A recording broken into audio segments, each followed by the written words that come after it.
லஞ்ச ஒழிப்புத்துறையின் இயக்குநராக இருந்த திரு அருண் அவர்கள் மீதும் அவரது மனைவி திருமதி யமுனாதேவி ஐஆர்எஸ் அவர்கள் மீதும் அவர்கள் இருவருடைய மகள்கள் சார்வியா அருண் மற்றும் இனியா அருண் ஆகியோர் மீதும் சொத்து குவிப்பு வழக்கு தாக்கல் செய்ய வேண்டும் என்று இன்று லஞ்ச ஒழிப்புத்துறை அலுவலகத்திற்கு வந்து உயர் அதிகாரிகளை சந்தித்து மனுவை அளித்துவிட்டு நான் இங்கே வந்திருக்கிறேன். திரு அருண் அவர்கள் நூற்றுக்கணக்கான கோடி சொத்துக்களை சட்டவிரோதமாக சேர்த்திருக்கிறார். லஞ்சம் வாங்கி கோடிக்கணக்கில் பணத்தை அடித்து குவித்திருக்கிறார். சென்னை மாநகர காவல்துறை ஆணையராக இருந்தபோது ரவுடிகளோடு தொடர்பு வைத்துக்கொண்டு கட்ட பஞ்சாயத்தில் ஈடுபட்டிருக்கிறார். பணம் வாங்கி கொண்டு போலி என்கவுண்டர் என்ற பெயரில் கொலைகளை செய்திருக்கிறார். அவர் மீது விசாரணை நடத்த வேண்டும் என்று நான் தொடர்ந்து கடந்த ஆட்சி இருந்த சமயத்தில் நான் வலியுறுத்தி வந்திருக்கிறேன். புதிய ஆட்சி வந்த பிறகும் அருண் மீது நடவடிக்கை எடுக்க வேண்டும் என்று நான் வலியுறுத்திய போதும் கூட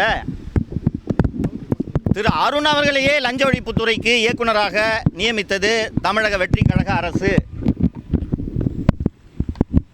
திரு அருண் அவர்களை லஞ்ச ஒழிப்புத்துறை இயக்குநராக நியமித்ததை விட இந்த துறைக்கு மிகப்பெரிய அவமானம் என்பது ஏற்பட்டிருக்கவே முடியாது. எதை வைத்து திரு அருண் அவர்கள் மீது சொத்து குவிப்பு வழக்கு பதிவு செய்ய வேண்டும் என்று நீங்கள் கோரிக்கை விடுக்கிறீர்கள் என்று கேட்கலாம். வெங்கடேச பெருமாள் பிரைவேட் லிமிடெட் என்ற நிறுவனம் சென்னை மயிலாப்பூரில் இருந்து இயங்கி வருகிறது. இந்த வெங்கடேச பெருமாள் பிரைவேட் லிமிடெட் என்ற நிறுவனத்தில் சார்வியா அருண் மற்றும் இனியா அருண் ஆகிய அருண் மற்றும் யமுனாதேவி தம்பதியரின் 2 மகள்கள் 100% பங்கு வைத்துள்ள பங்குதாரர்களாக இருக்கிறார்கள். இந்த கம்பெனியின் ஒட்டுமொத்த முதலீடே 1 லட்சம் ரூபாய். ஆனால் இந்த நிறுவனம் 65 லட்சம் ரூபாயை நஷ்டமாக கணக்கு காட்டியிருக்கிறது. ஆனால் வெறும் 1 லட்சம் ரூபாய் முதலீட்டை கொண்ட இந்த நிறுவனம்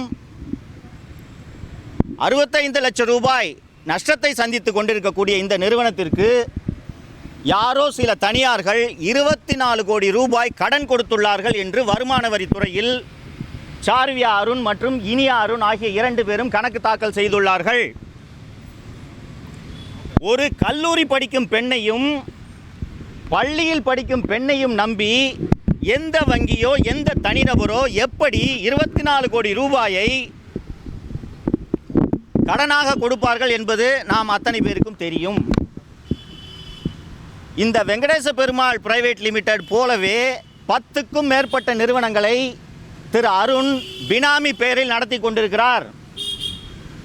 7 hills private limited, Perumal private limited என்று பல்வேறு நிறுவனங்களை திரு அருண் அவர்கள் பினாமி பெயரில் நடத்தி கொண்டிருக்கிறார். திரு அருண் மட்டும் சட்டவிரோதமாக லஞ்சம் வாங்கி இந்த சொத்துக்களை சேர்க்கவில்லை. ஐஆர்எஸ் அதிகாரியாக இருக்கக்கூடிய திரு அருண் அவர்களுடைய மனைவி யமுனாதேவி அவர்கள் மிக மிக முக்கியமான ஒரு பொறுப்பில் கடந்த சில ஆண்டுகளாக வேலை செய்து வருகிறார். சர்வதேச கடத்தலில் ஈடுபடுபவர்கள், சர்வதேச போதை மருந்து கடத்தலில் ஈடுபடுபவர்களின் சொத்துக்களை அந்தந்த துறைகள் பறிமுதல் செய்யும். அப்படி பறிமுதல் செய்யப்படும் சொத்துக்களை விடுவிக்க வேண்டுமா வேண்டாமா என்ற தீர்ப்பாயத்தில் நீதிபதியாக திருமதி யமுனாதேவி கடந்த சில ஆண்டுகளாக பணியாற்றி வருகிறார். திரு அருண் அவர்களைப் போலவே யமுனாதேவியும் கோடிக்கணக்கில் லஞ்சம் வாங்கி சொத்துக்களை குவித்திருக்கிறார். திரு அருண் அவர்களுக்கு அவருடைய 2 மகள்கள் மட்டும் பினாமி அல்ல, ஜிடிஎம் என்கிற கௌதம் உள்ளிட்ட பலர் அருண் அவர்களுக்கு பினாமியாக இருந்து வருகிறார்கள். இவர்கள் அத்தனை பேரின் சொத்துக்களையும் பறிமுதல் செய்ய வேண்டும், முடக்க வேண்டும் என்பதைத்தான் நான் பல ஆண்டுகளாக வலியுறுத்தி கொண்டிருந்தேன். இன்று பல்வேறு வலியுறுத்தல்களுக்கு பிறகு திரு அருண் அவர்களை தமிழக முதல்வர் அவர்கள் லஞ்ச ஒழிப்புத்துறையிலிருந்து மாற்றி ஊனமாஞ்சேரி காவலர் பயிற்சி கல்லூரியில் கூடுதல் இயக்குநராக நியமித்திருக்கிறார்.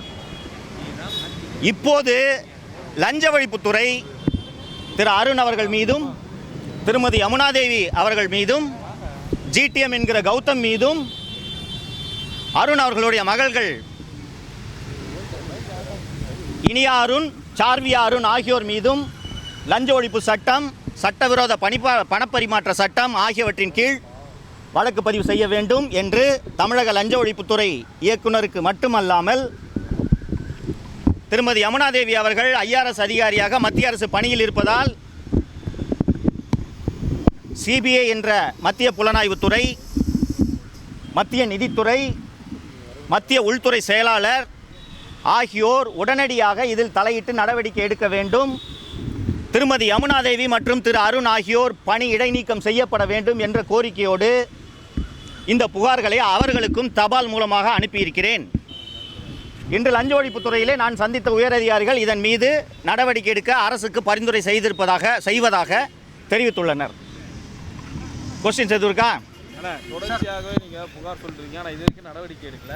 ஆனால் அவருக்கு மேலும் அரசு பதவி கொடுத்தாங்கல்ல, தொடர்ச்சியாக கம்ப்ளைண்ட் இருக்குமா கூடுதலாக கொடுத்துட்டே இருக்காங்க? இல்லை, கொடுத்துட்டாங்க. ஏற்கனவே அவர் லஞ்ச ஒழிப்புத்துறையின் இயக்குநராக முக்கியமான பதவியில் இருந்தார். இங்கே வந்தும் அவர் நேர்மையாக பணியாற்றவில்லை.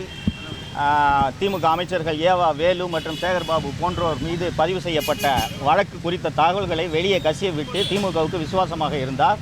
ஆனால் தமிழக முதல்வர் உடனடியாக தலையிட்டு அவரை இந்த பதவியிலிருந்து மாற்றியது எனக்கு கண்டிப்பாக நடவடிக்கை எடுக்கப்படும் என்ற நம்பிக்கையை ஏற்படுத்தியது. சார், இந்த குற்றச்சாட்டு வச்சிருக்கீங்க, இதுக்கு உண்டான முழு ஆதாரத்தையும் கொடுத்திருக்கீங்களா? போதுமான ஆதாரங்களை நான் லஞ்ச ஒழிப்புத்துறைக்கு கொடுத்திருக்கிறேன். நான் ஒரு தனி நபர். நான் லஞ்ச ஒழிப்புத்துறை மற்றும் சிபிஐ போன்ற ஏஜென்சிஸ் தான் இதற்கு தேவையான தரவுகளை சேகரித்து நடவடிக்கை எடுக்க வேண்டும். சார், இதுக்கு அவங்க என்ன சார் சொன்னாங்க? நாங்கள் இதை அரசுக்கு நடவடிக்கை எடுப்பதற்காக பரிந்துரைக்கிறோம் என்று சொன்னார்கள். தமிழக முதல்வர் அருண் மீதான புகார்களை விசாரிப்பதற்கு ஏற்கனவே உத்தரவிட்டிருக்கிறார் என்ற தகவலின் அடிப்படையில் தான் நான் இந்த புகாரை லஞ்ச ஒழிப்புத்துறையில் இன்று அளித்தேன். சார், அருண் அவர்கள் மேலே தொடர்ச்சியாக நீங்கள் குற்றச்சாட்டு வச்சுட்டு வரீங்க. அவர் மூலியமாக உங்களுக்கு ஏதாச்சும் ஒரு இடைஞ்சல்கள் வருதா? என்னால் தான் அவருக்கு இனி இடைஞ்சல் வரும். அவர் எனக்கு இடைஞ்சல் கொடுத்தல் காலங்கள் எல்லாம் முடிந்து விட்டது. சார், உங்கள் மேலே வழக்கு பதிவு பண்ணதால